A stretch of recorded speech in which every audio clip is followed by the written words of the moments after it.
If you'd rather finish next week, something else, we can do that also. No, I wasn't. I only did one pasuk last week. We got 4 left. 10, 11, 12, 13. We only did 9. I mean, we touched on 10 and 11. Very briefly, I know. I spoke about Alecha. I spoke about Anne Frank, as I spoke about last week. How do I know? Because I watched it this morning. When I prepare, I have to watch the previous class to know what I said. Anne Frank was just your hook. The hook takes 40 minutes, and there's 5 minutes for the class. I want you to think about the following. I want you to think about this. I want you to think about this. This is a very, very unfair thing to think about, and I think a lot of Hasidim would be very, very offended by the supposition, by the suggestion. But I want you to think about the Rebbe becoming Rebbe, our Rebbe becoming Rebbe. Think about our Rebbe becoming Rebbe. Think about it. He became a Rebbe in 1950, 5 years after the Holocaust.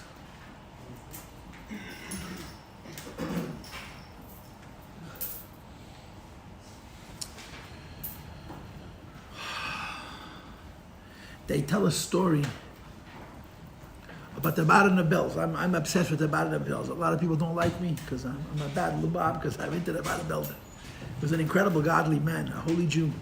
I'm reading his biography now. His father passed away in 1927. His father, Bisocha Doiv of Bells, his father passed in 1927. I have a sneaking suspicion, and that's the key word, the sneaking suspicion. The Rebbe Rasha passed away before his time. The Frierdiker said the Rebbe Rasha passed away before his time. I have a sneaking suspicion that was the year 1927, Pei Zayin. The Bells is a different kind of Chassidus. It's so different than Chabad in a million ways. But the Rebbes of Bells were such holy people and such great Gedolei Yisrael, Goinim and Gedolim.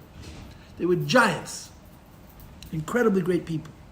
But the derech is very different.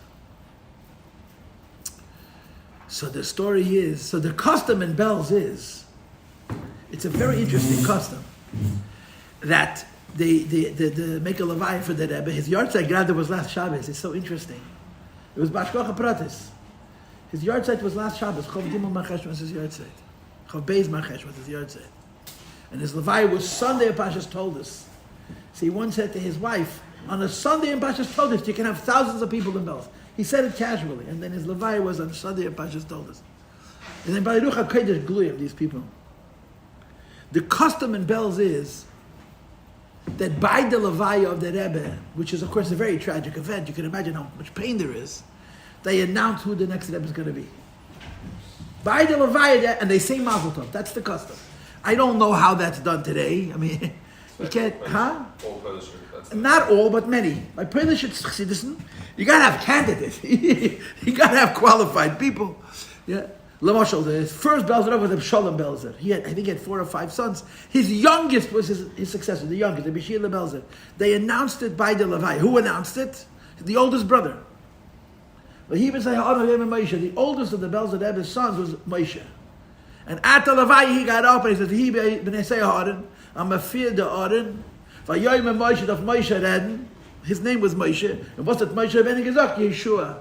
It was his youngest brother. That's how they made. Imagine? It was very dramatic. So he got a by the Levaya, the oldest son who had a right to the projection, to the Nasias. He even say Adam, but the fear the Adam from the Rebbe, from the Shalom Belzer. But Moshe has to speak, and what does Moshe Rabbeinu say? Yeshua. And the second Belzer, Rishila Belzer. So by the Levaya, B'Sacha Dave, the third Belzer of, they announced at the Battle of Belzer. I don't think there was a question. He was a whole other kind of Jew. I read in a book that his mother was an inical from the Chernobyl. His name is Adam after Baron Chernobyl. And she kept losing her pregnancies. In other words, Yisroel Dave's wife kept getting pregnant, losing the pregnancies, kept getting pregnant. And the Chassidim said to her, the whole world comes to your Shver, her father, the Yeshila Belzer. Why don't you go into your father-in-law and ask him for a bracha that you should have a pregnancy, see it through? And she didn't want. And she explained that the Belzer Rebbe's daven, if there's going to be tzaddas any place in the world, it should be by their own children. So she's not rushing into the Belzer Rebbe to ask for a bracha. She finally went into her father-in-law. So her father-in-law, I keep losing my pregnancies. And he said to her, you should have had children a long time ago. But your husband insists on bringing an neshama into this world that has not been in the world for 500 years. Rabbi Shila Belzer told his shnur, she was the mother of Rabbi Belzer, that your husband insists on bringing an neshama into this world that hasn't been in this world for 500 years, Rabbi Belzer. Do with this whatever you wish, but the stories are remarkable. The bottom line is, by the Levaya of the Belzer in 1927, which is almost 100 years ago, they announced that his Mama Makom is his oldest son, Rabban. And everyone wished Mazel Tov, and Adela Belzer murmured under his breath with tears in his eyes, Tate vos haradoras namir gelost. Father, what kind of generation did you leave for me? Father, in other words, the Belzer knew what was going to be. Tate vos haradoras, what kind of generation did you leave for me? There's a similar story in Lubavitch that the Rebbe Rashab wants to verbringen. It's a long story. 9 years before he passed away, many years before he passed away, and he took a lot of mashke, which was very dangerous. And he was so emotional, he was so upset, he was so excited because of what was going on in the room that the Pasha were afraid for his health. So they called in his mother, who was still alive, the Rebbe Tzidivke. And she walked in and she told the Rebbe Rashab that maybe he should make an interruption to the Fabringen so he should be able to relax. And he says, why? The Fabringen is great. We're sitting with Chassidim and we're speaking Divrei Chassidus.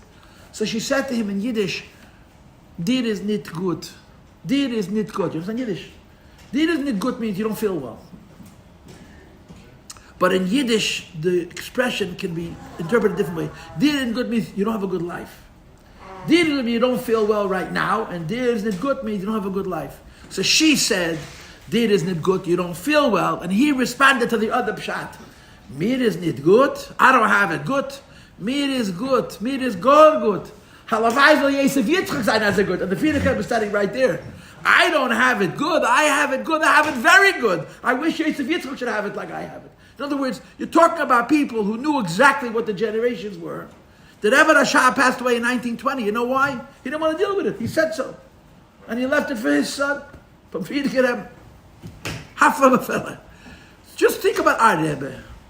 Or the Frierdiker Rebbe, the Belzer of Aniyah Gevero Ani B'Sheva Basami. You know, you're talking about people that are on that list, you know, of Gedolei Yisrael who presided over Holocausts. You know, there's a book called Eicha. Eicha was written by Yirmiyah Navi, Jeremiah. It's lamentation, it's mourning for the Churban Beis HaMikdash. And the only redeeming aspect of Yirmiyah's life is that he himself was not killed. They told Yirmiyah, I'm going to protect you. The world around them fell to pieces. And he says, I am that man who saw the ani, the poverty of B'Sheva Basami, when the Jewish people were broke. It's a pasuk in Eicha. So there's a few Gedolei Yisrael, there are a few Rebbes, Tzaddikim historically, who Pashat presided over Holocausts. The Frierdiker Rebbe presided over the Holocaust. It's not a joke. Now the Belzer Rebbe is not a Nossi, and if the Belzer Chassid listen to this, they're going to want to lynch me. But the Weiss says there's one Rebbe, or again at Tzaddik Elyin, nothing to talk about. And he, you know, I was in Detroit. When I was first married, when I was young, I wouldn't travel. I had a shita, I'm only a mashpia, I'm not traveling. And at some point, that didn't work out for whatever reasons. My first trip on a Shabbos, my second time I ever traveled to speak, I was in Detroit. This is almost 20 years, probably 18 years ago, 17, 19 years ago, a long time ago. And I was in a Shabbos, in a shul, and I met an old man, clean-shaven man. And he started to chat with me, and he tells me he's an Alta Belzer Chusid. He's a modern man, but he came from the old Bells. An Alta Belzer Chusid. Mistam, his father had a beard, maybe he once had a beard, I don't know. And he told me the following, he did it in 1951. But this happened in 2007, let's say, yeah? So at that time, he was telling me a story that was over 50 years old. So he must have been in his 80s and 90s. In 1951, bin ich gefahren ka Yisrael. He spoke in Yiddish. I went to Yisrael, ich was getroffen mit der Belzer Ruf. I went to Belzer Ruf. And he told me, ich gedank noch sein Tat Rabbi Yisachar Doiv. I remember his father. So the guy was it must have been for sure in his 90s. If he remembers Rabbi Yisachar Doiv of Belz, and the Yisachar Doiv passed away in 1927. This is 2006. It's 80 years später. So he must have been in his 90s. He went to Yisrael and he met Rabbi Belzer. And the Belzer Rav said to him these words. You should know, the story is very compelling, but it's hard to believe because all the stories that we know about the Belzer Rav go against the story that he told me. But he told me personally. I was by the Belzer Rebbe, and the Belzer Rebbe said to me, Wus tier du ich gedacht starben zusammen mit meinen Chassidim. The Belzer Rebbe said to him, what am I doing here? I was supposed to die together with my Chassidim. That's what he said. Vus tiyich du, what am I doing in Eretz Yisrael? I should have died with my Chassidim. The Belzer Rebbe, they lost everything. So in my mind, in my little head, I put out a list, Yirmi Hanavi, Rabbi Yechim Azake, and the Friedrich Rebbe. No, it's a list of Gdei Yisrael, of Tzaddikim, who presided over Holocaust Kipshutei. The Eibishter allowed, or whatever word you want to use, millions of Yidden were murdered. So that generation come and go and verstehen. I mean, the Friedrich Rebbe, people of that generation, how they survived, how they went on, the Chalk understand. But think about our Rebbe. Our Rebbe became a Rebbe the generation after. Yeah? The generation after. The Jewish people are broken, but they're broken. They're broken. The Rebbe should give them a chance to breathe, to raise their heads. And you need to preside over the rebuilding. I just think about that Rebbe. Just think about that Rebbe in 1950-51. I'll tell you, Aloshn Hadamaisa. I read this in the Kfar Chabad many years ago, a long time ago. I read the Kfar Chabad magazine. You need to understand. There wasn't 1 ounce of the Rebbe that was shlub. There's no 1 ounce of the Rebbe that's anything in common with us. Nothing. It's just so interesting. The Rebbe was chacham. The Rebbe's whole mitzvah was chacham. The Rebbe knew everything, knows everything. Before the Rebbe was Rebbe, all the smartest Jews in New York knew about the Rebbe. I'm not talking about from Jews. I'm not talking about Rabbanim. All the academics, all the professors, all the scientists, they all knew the Rebbe. All the Rabbanim, the Gdei Yisrael, the really, really smart guys, all knew the Rebbe, and they would chat with the Rebbe. The Rebbe used to travel. They used to get on a trolley. They used to go on a train. They would go into the city. The Rebbe spent time in libraries looking for Yisvayad. The Rebbe had many friends from really smart people. Truly smart people. I have a friend of mine who told me, he's a shtick lyhadus, and I don't know if I believe him or not, but he told me that the very first nuclear submarine was called the Nautilus. It's docked in Boston.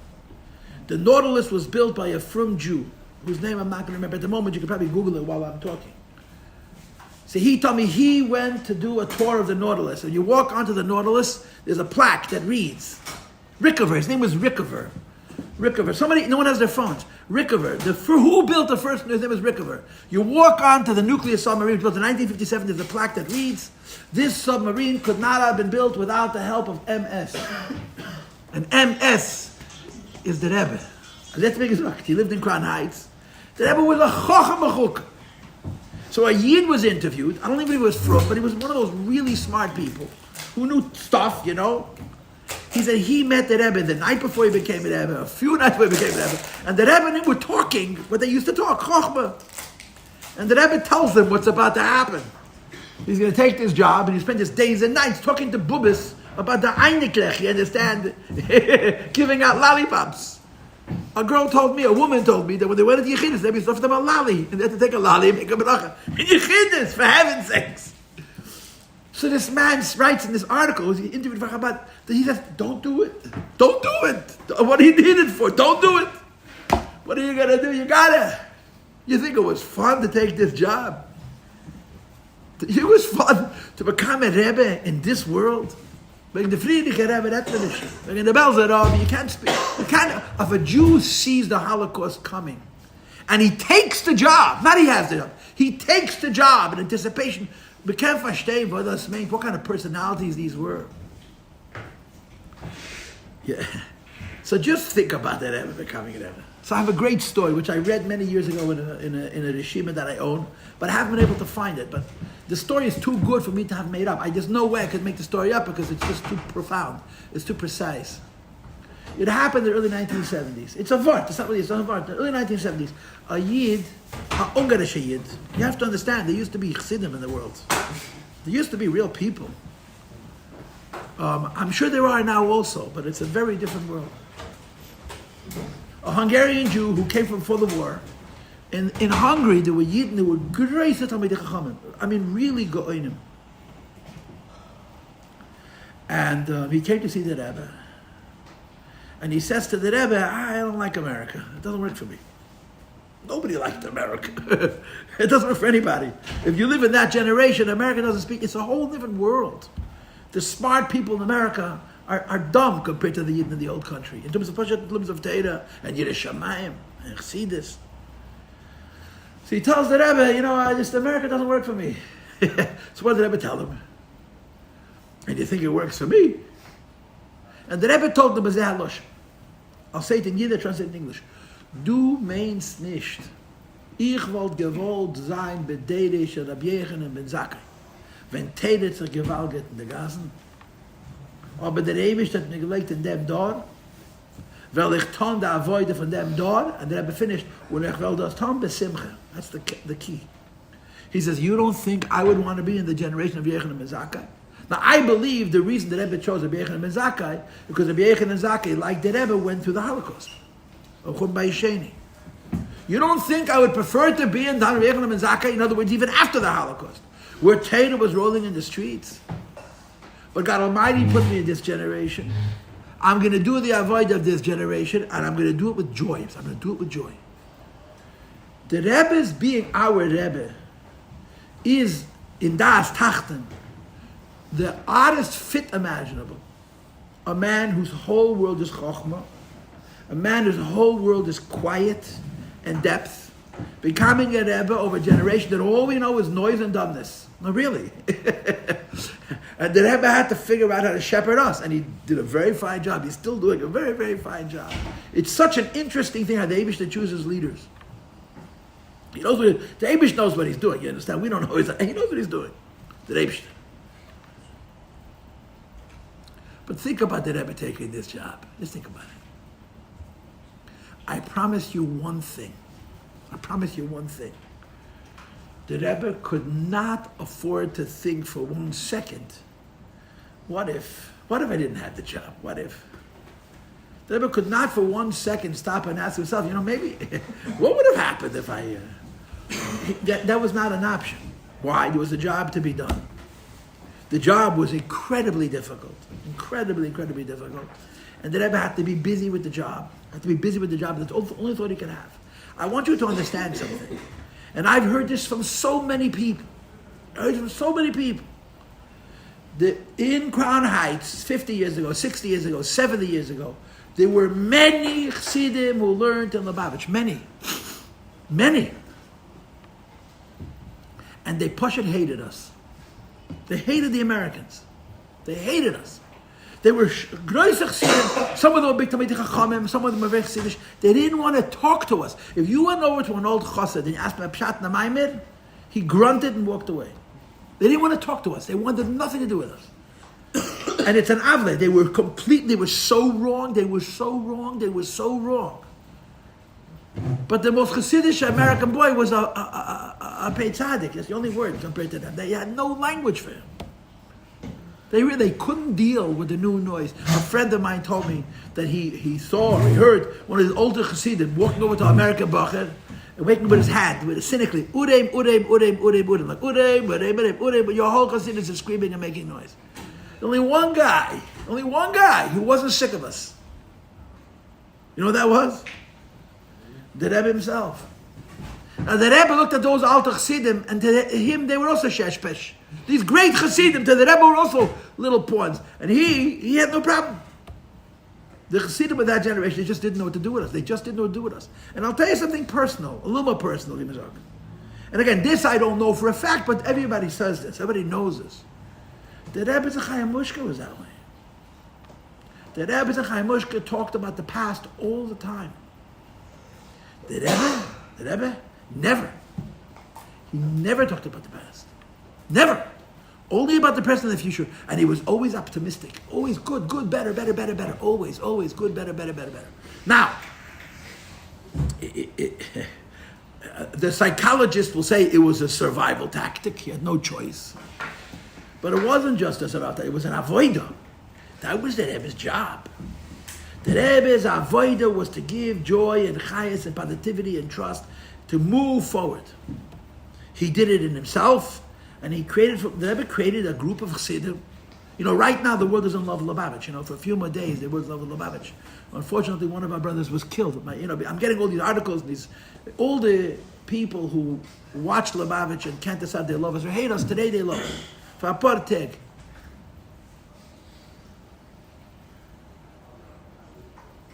The Rebbe did something very real with us.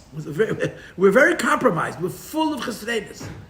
But the foundation of what the Rebbe created from Lubavitch Chassidim was after you ask a person in the street, what's a Lubavitcher? A Lubavitcher is a who speaks English. The Hungarians, they talk to Lubavitcher, try to speak in English with the Hungarian accent. 4th generation Americans, mind you.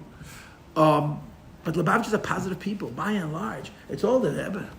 He carried us on his back, schlepped us. That's what you got to do. That's what you got to do. That's what you got to do.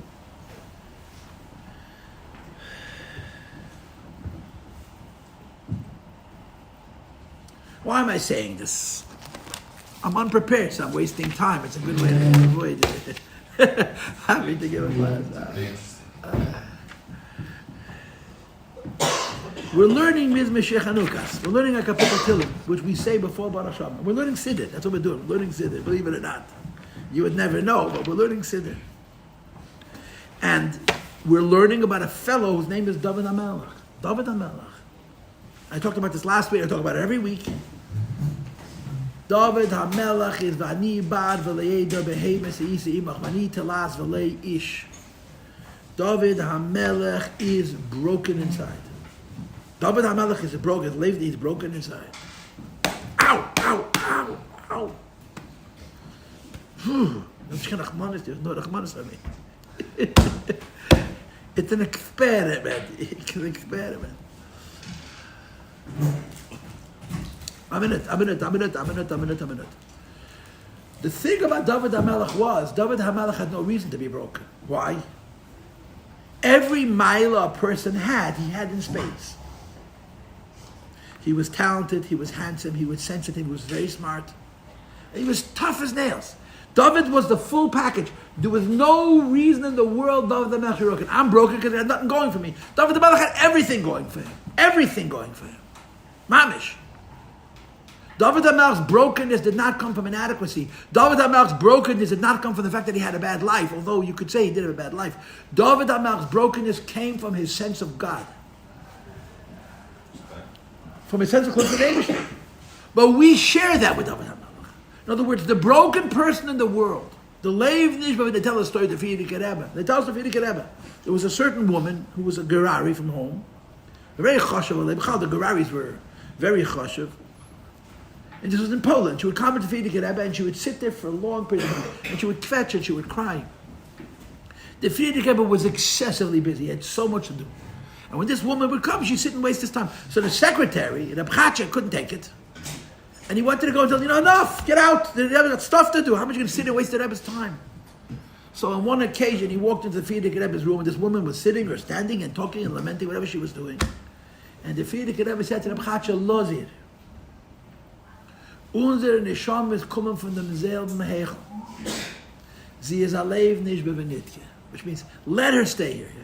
She and I, our Neshamas come from the same place in Gan Eden. We're both broken-hearted. That's what Frierdiker Rebbe said. Our Neshamas come from the same. She and I are both broken-hearted. So in other words, we have something, we're kin, David HaMelech's broken-heartedness was not based on the fact that he was a Balaveda, or that he was poor, or that he was unrecognized, that he wasn't popular. David HaMelech's broken-heartedness was because of his sense of the Eibishter. But you see, we shared that broken-heartedness with him. But we share broken-heartedness with David HaMelech not for the same reason. And that's what's the irony of the Pedic. The duality of the Pedic is Mizmeh Chanukas Habayis is LeDavid. A broken-hearted person sings Mizmeh Chanukas Habayis David. One person's broken-heartedness comes from saying he's such a big tzaddik. He's so proximate. He's so close to HaKadosh Baruch Hu. So in his proximity to the Eibush that he has a broken heart. Another person has a broken heart because he has a broken heart. Why? Because his heart is broken. Why is his heart broken? It's us. So we all sing the same song. We're singing the song for very different reasons, but we're all singing the same song. David HaMelech sings this song because his brokenheartedness is a symptom of the greatness of his neshama. Another person, the brokenheartedness, because he's broken. But there's an unfortunate truth, and I want you to know this is what's bothering me this morning when I sat down to prepare the class that I'm totally unprepared for. Is there's an undeniable truth, which I think Mashiach is supposed to change. He better change it because it's a bad thing. It's an undeniable truth. The undeniable truth is that success has a cloud. Success has a very bad underside. It's very good to be climbing the ladder. You don't want to get to the top. You know why? Because it's very hard to stay there. It's very hard to stay there. If you're competing, if you have jealousy, yeah? If you have a speck in your oyster, I call it, yeah? If you don't happen to be a speck in your oyster, you should know this. Anybody have a speck in your oyster? What do you do? Nobody knows? You notice. So where do you go? Where do you go? You make a pearl. But if there's no speck in your oyster, you make no pearls. If you have an irritant, something is bothering you, it motivates you. What's the motivation? He has more money than me. He has more prestige than me. He has more fame than me. I'm dumb. I want to learn. I want to. It drives you, yeah? What happens if you get there? There's a strange anticlimax, really. There's a strange anticlimax. Anticlimax is almost a disappointment when you get to the top. There is an undeniable fact that a negative energy is very motivating. When you've got problems and you're fighting against your problems, you're motivated. Sometimes people are broken by problems. Unfortunately, in this generation, people are so unbelievably sensitive. Whatever, they blame it on the water, they blame it on the penicillin. I blame it on the souls. The Eibishter created souls that are so sensitive. We're incredibly sensitive. And I have a life, my maimer to this sensitivity. It says in a maimer from the Rebbe, our Rebbe, that when the Eibishter creates neshamas, very low souls, the only way that neshama can come out is if he creates very, very weak gufim. That means in our generation, because we have such low souls, we have very weak gufim, very weak bodies. My interpretation of that statement is the Eibishter made us that we're not tough. We're psychologically weak. And because psychologically weak, the taivas around us, we can enjoy life like never in history before. We can pig out like you have no idea. It doesn't work for us. Our sensitivity gives us pain. And the pain makes us seek redemption, healing. And the healing and the redemption it makes us seek forces us to be mentioned in this world of craziness.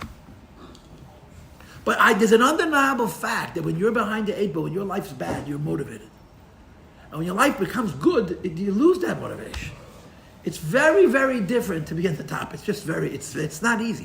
You can't stay there. You have to create. I've been at Fabrengens where people pick on other people. And I say, why are you picking on that person?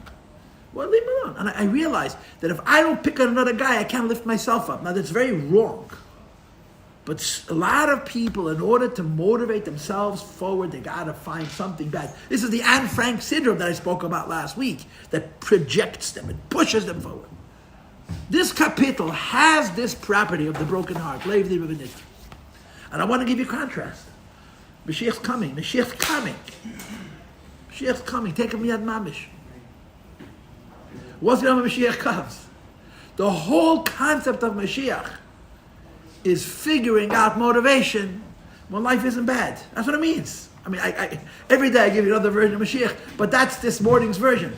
Mashiach's coming means the Eibishter, we have to figure out how we should be motivated without a negative situation. Without pain, without suffering, without psychological pain or physiological pain or material pain or spiritual, without any bad, we should be good. And it's the trick of Mashiach. That's the meaning of the Gemara, the Zayar. Mashiach teaches tzaddikim that they should also be Baalei Tshuva. How can a tzaddik be a Baal Tshuva? He's a tzaddik. But that's the very definition of Mashiach. The definition of Mashiach is you live in a world that's good and you don't fall asleep. This Perek is not describing Mashiach. This Perek is describing Golus. Whether it's a Golus of true lowliness or it's a Golus of David HaMelech, notwithstanding his loftiness, he has this speck in his oyster. He has this irritant that drives him. This bitterness, this sense of lowliness, which compels him. Everything he does comes from that sense of inadequacy. I'm not good. In front of Hashem, I'm nothing. In front of Hashem, I'm nothing. David says that every minute of his life. And he's David HaMelech.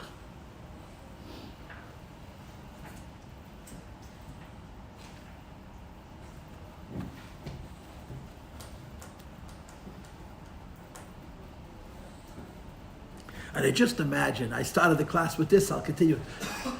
The Rebbe becoming a Rebbe. I'm telling you, the one thought that Rebbe could not think for one moment is, what if? There was no what if. This is my job and I got to do it. The Rebbe is a Rebbe. It's on part of, you can't understand what it means, that Rebbe. Because the Rebbes are not people like regular people. They're not even people like tzaddikim. They're not even people like big tzaddikim. It's a whole other creature. Their entire purpose is the community. Their entire purpose is the cloud. They're called the neshama klalas for a reason. Huh? But our Pedic is speaking about the motivation that comes from the bitterness.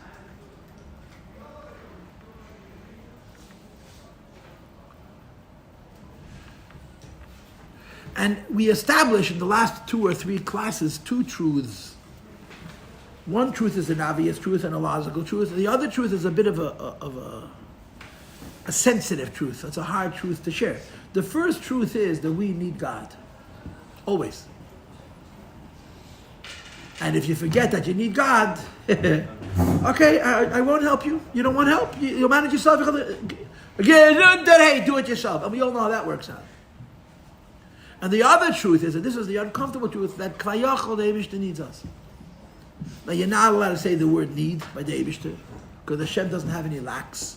He doesn't have any chesrenes. He's chosen to need us. The Eibishter decided to create a world where He wants us.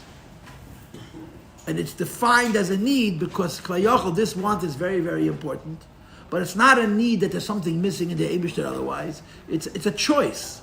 The Eibishter made a bchira. He made a free choice without any needs that He's going to create a world and create people and make them in His image and give them that terrible curse called free will, and He's going to expect them to complete something for the Eibishter. And in that framework, we speak about Eibishter Kvayachol needing us.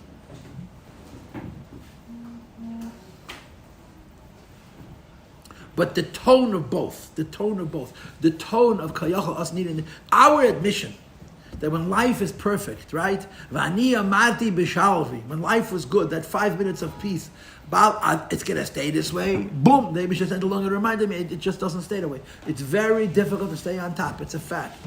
It's always good to be number 2. Let somebody else have the job. And then the Eibishter, then the Kvayachol, the other truth also, right? Yeah.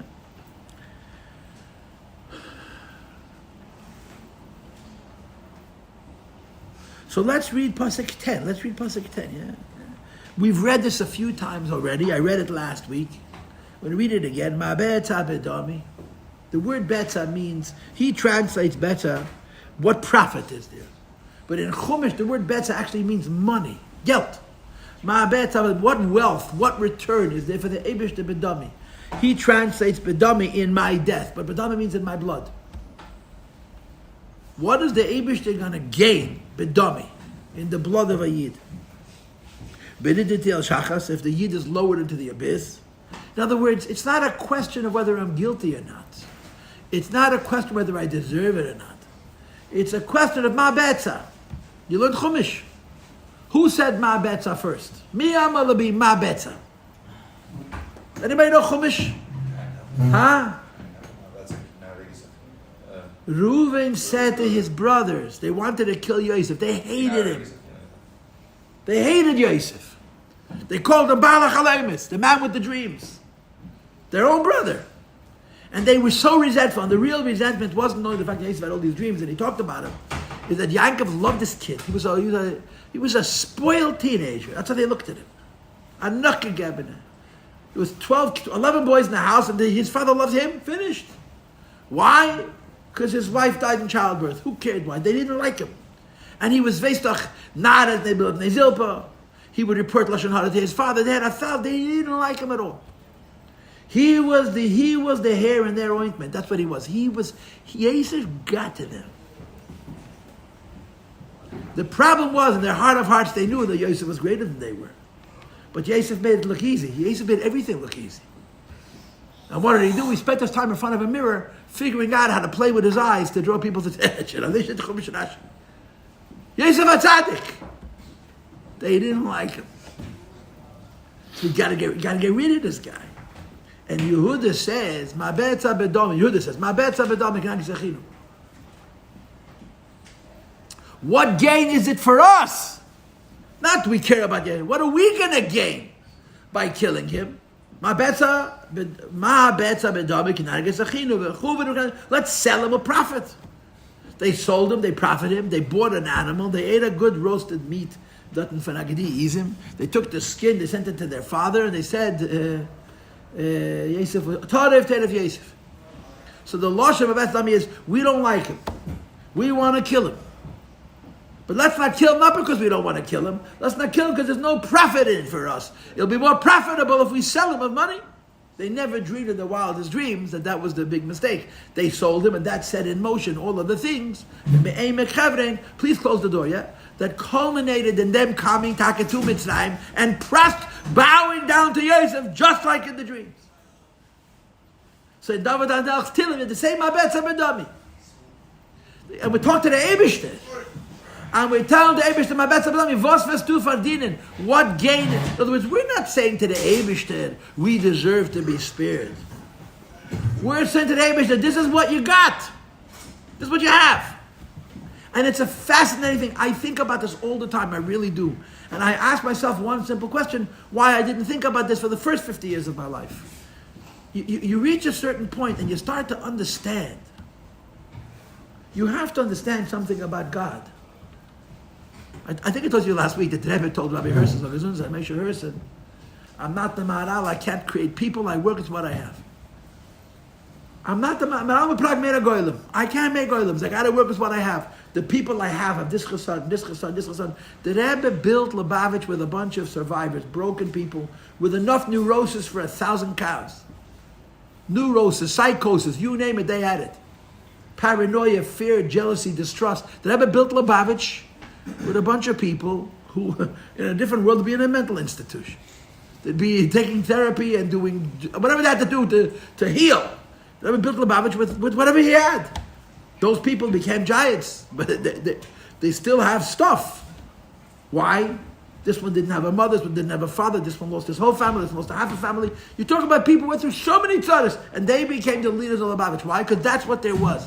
The Eibush Tekvayochel had the same situation. He created a world. He can do whatever he wants. He can do whatever he wants. But he wants this world with all of its chesreinus. And he wants us with all of our chesreinus. So when we say to the Eibush, Mabetz Avedami, we're not saying to the Eibush that we deserve it. This is what you have. But Ma'abetza, what gain is it going to be for you, Bedami, if you spill my blood?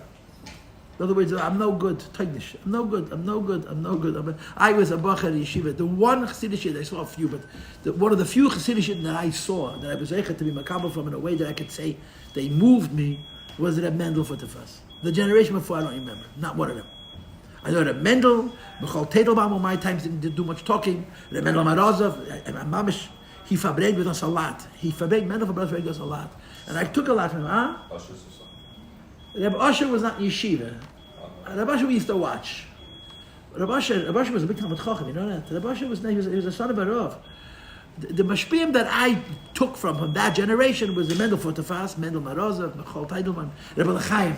Reb Chaim Reitbach was in yeshiva. There were not too many chassidim from that generation that I saw in a way that I could say I learned from them. Rabbi Reichik, Zachein Levracha, also a man of very few words. He didn't have much to say, just had a lot to do. But Mendel had these. Mendel was a big PK, he was very smart. Yossi Jacobson once told me, you know what the smartest thing about the Mendel is? He knew what not to say.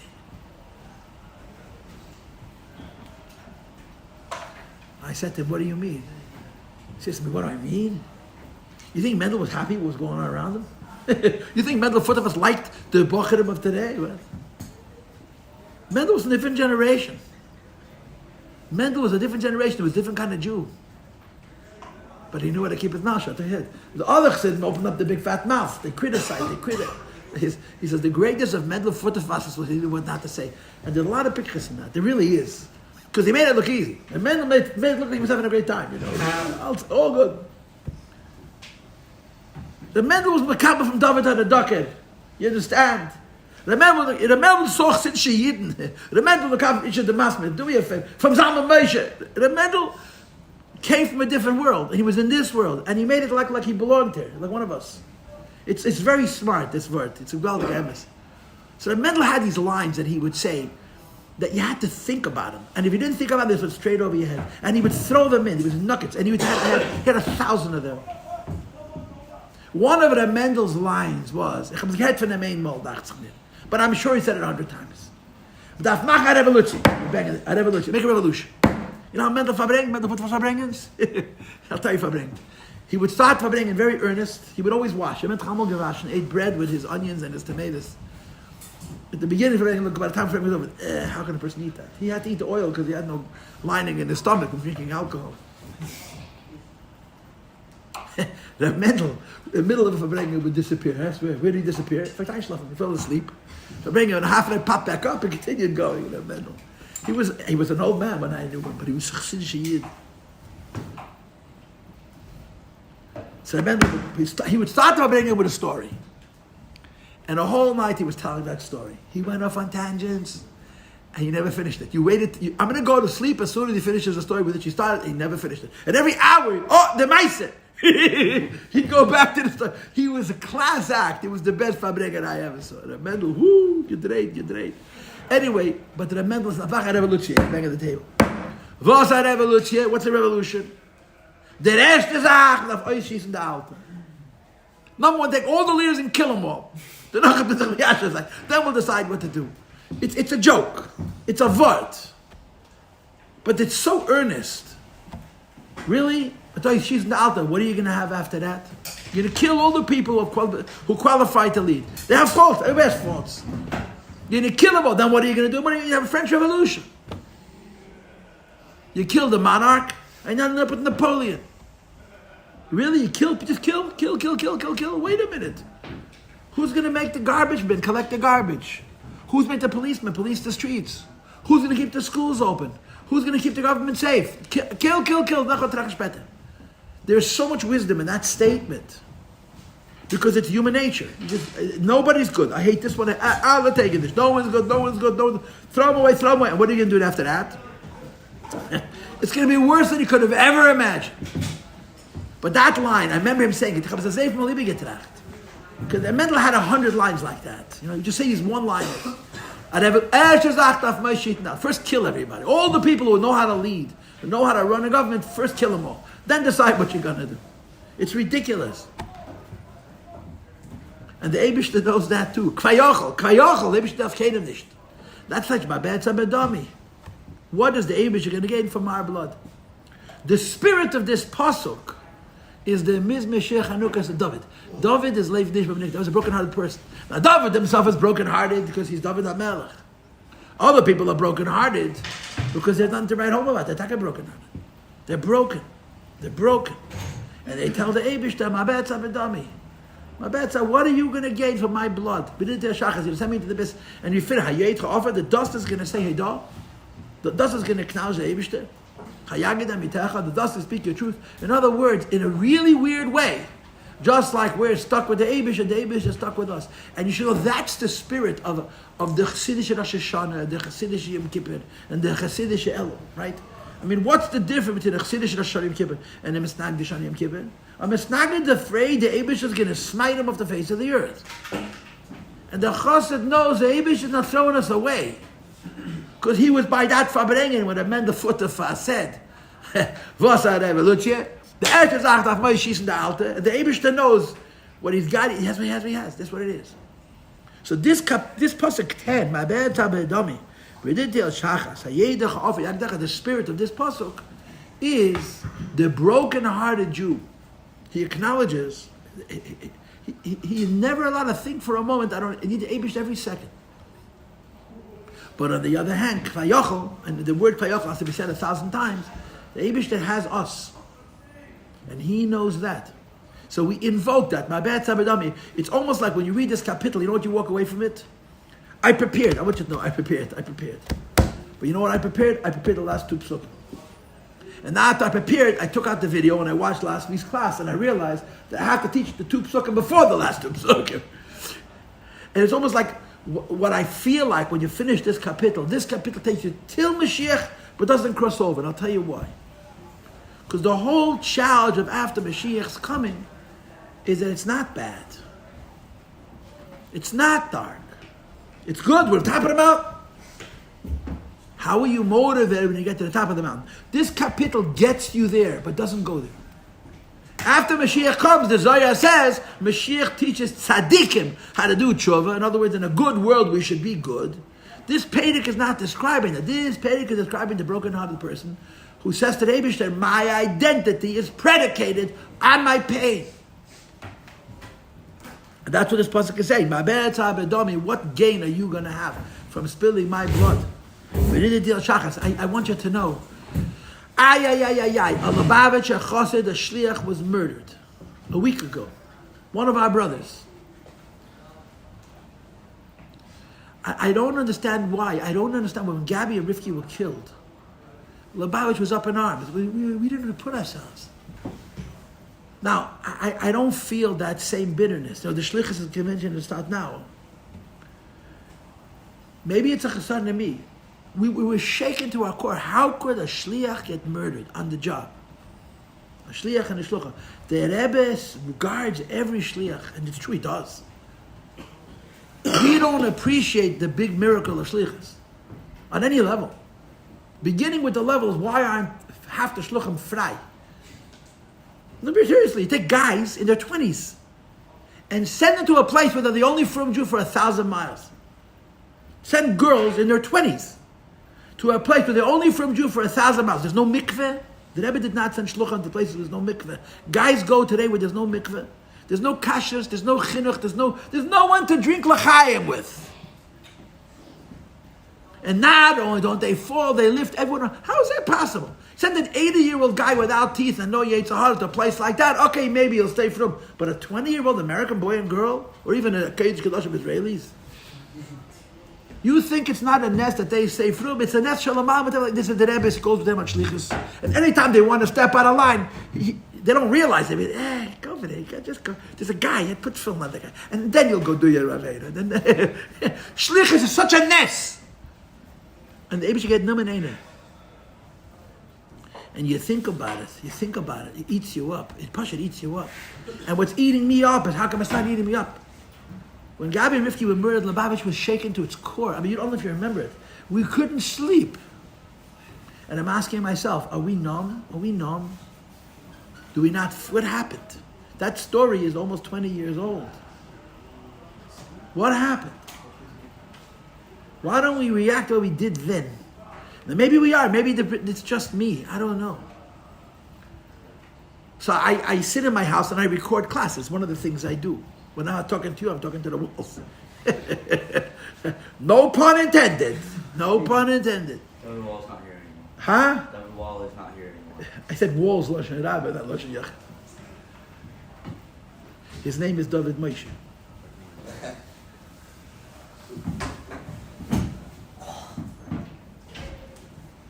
So I'm sitting in my basement, I'm giving a class, and of course I start the class with this. And the words start falling out of my mouth, and I say to myself, what I'm saying in this basement, people are going to listen to. And I remember how I reacted then.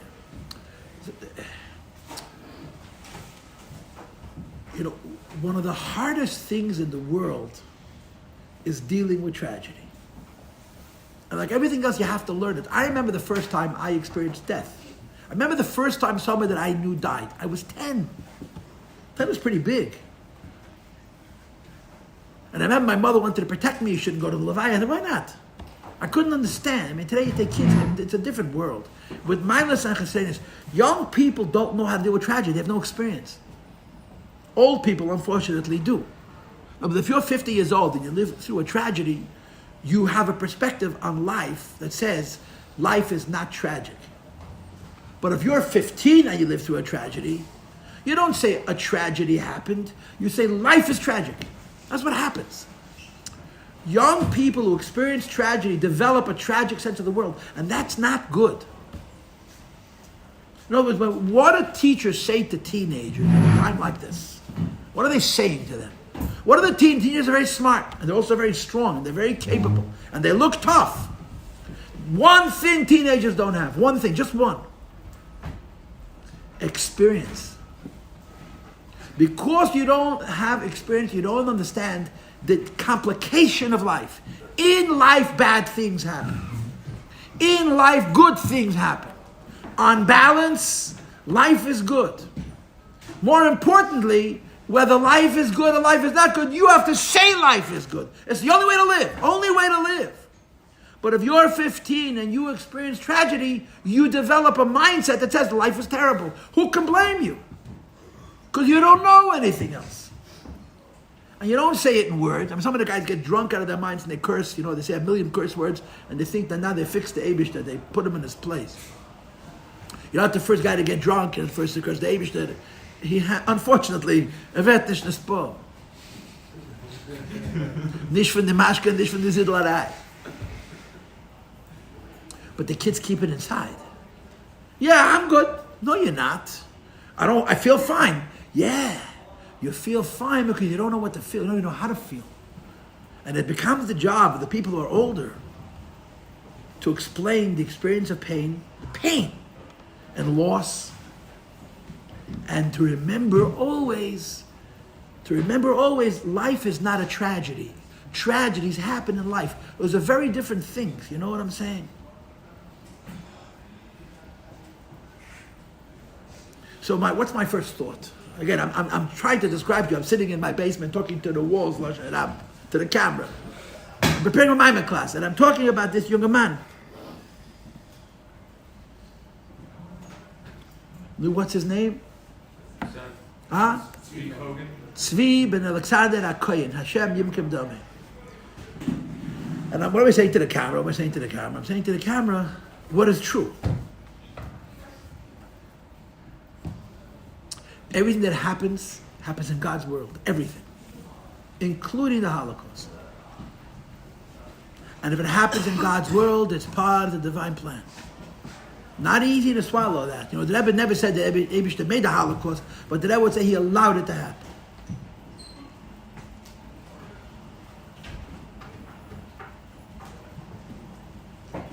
And if it happens in God's world, the way it happens is the way it has to happen. The way it is the way it's supposed to be. A while back, a boy passed away. She was killed in a car accident, a 15-year-old boy. And I went to be Menachem. I lost a child, so I sort of feel like I have an obligation. And we made a mistake, went at the wrong time. But you have to say to a mother and father, you didn't kill your child. The Eibishter gave him 15 years. Before he was born, this boy's going to live for 15 years. That's how long he has.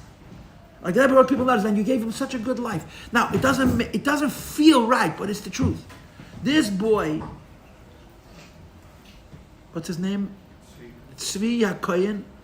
The Eibishter planned that he should be a korban, which makes him a kaddish. A kaddish. No different a kaddish than the Jews who were murdered in the Holocaust. No different a kaddish than the Yidden who were killed because they wouldn't kiss a cross in the times of the Dark Ages and the Middle Ages. A kaddish. And the Gemara says, the place in Gan Eden for Kedoshim, nobody can visit. Nobody. The Gemara asks, you mean Akiva v'Chaveirav? You mean the biggest tzaddikim? No, I mean the Litzani Adon. If a person is killed because he's a Jew, he is placed in Gan Eden. In other words, I remember Nembeis. I remember when Mrs. Lapine was murdered. Mrs. Lapine was a woman living in Granite. She was a Balas Tshuva. She was killed al Kiddush Hashem, kipshute. She was killed. I can't explain to you why, but she was killed al Kiddush Hashem. It wasn't a robbery gone bad. And the Rebbe was beside himself. It was days before the stroke. The Rebbe actually said at one point, I better stop talking or something not good is going to come out. Well, something not good came out. The stroke was 2 weeks later.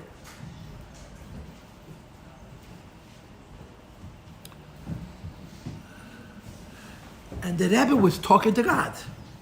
He was talking to the Eibishter. And what was he saying? And forgive me for using these ideas, but what he's saying was, you happy now?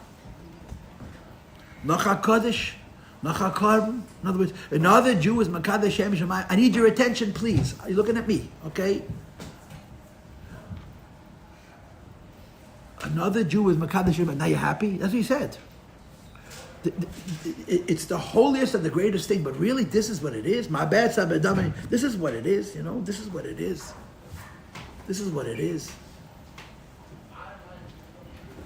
And I think that's the spirit of this pasuk. The spirit of this pasuk is Hashem, this is what you got.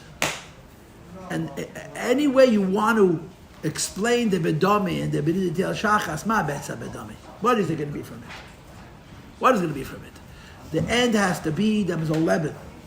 A Mashiach zol kommen. We should live, and Mashiach should come. And the coming of Mashiach is the challenge of no challenge.